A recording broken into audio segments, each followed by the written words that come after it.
Hoy, huli na. Ikaw muna daw bahala kay Wayway, alagaan mo. Oo. Oo, hindi ka man lang tumango. Hey, everybody! Everybody! Tignan nyo si Bulina. Uy, pansinin nyo naman ako. Ayaw nyo akong pansinin, ha? Sige, babasagin ko yung mga gadget nyo na yan. Uy. Di pa nga itong fully paid, babasagin mo. Ano, magyayabang ka. Hindi pa pala sa'yo yan. At least meron yung kapatid ko, no?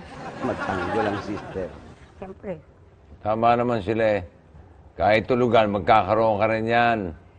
Basta magsisipag ka at hindi tinatanghali sa paggising. Umampi rin yung babayawin. Hoy, kung sa tingin nyo, naiinggit ako dyan sa mga gadget electronic nyo na yan. No way. Hindi ako naiinggit dyan. Alin, sanay ako simpleng tao. Walang mga ganyan-ganyan naman dati.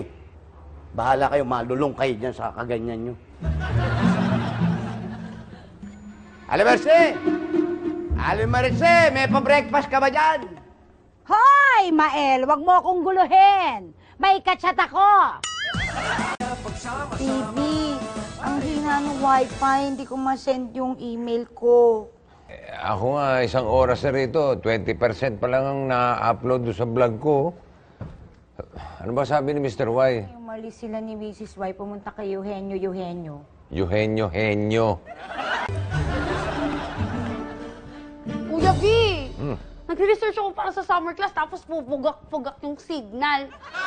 Uy, Bulina, ba't iniwan mo si YY doon?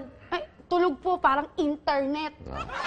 Speaking of internet, mabuti pa, itulog ko na lang muna to. Siguro naman pagising ko, full upload na to. Uy, teka. Paano yung mga post ko? Idikit mo kaya yung gadget mo sa noo mo para lumakas ang signal. Try mo, kasi total mukha namang satellite dish ang mukha mo. Hoy! Hindi kita kinakausap, no?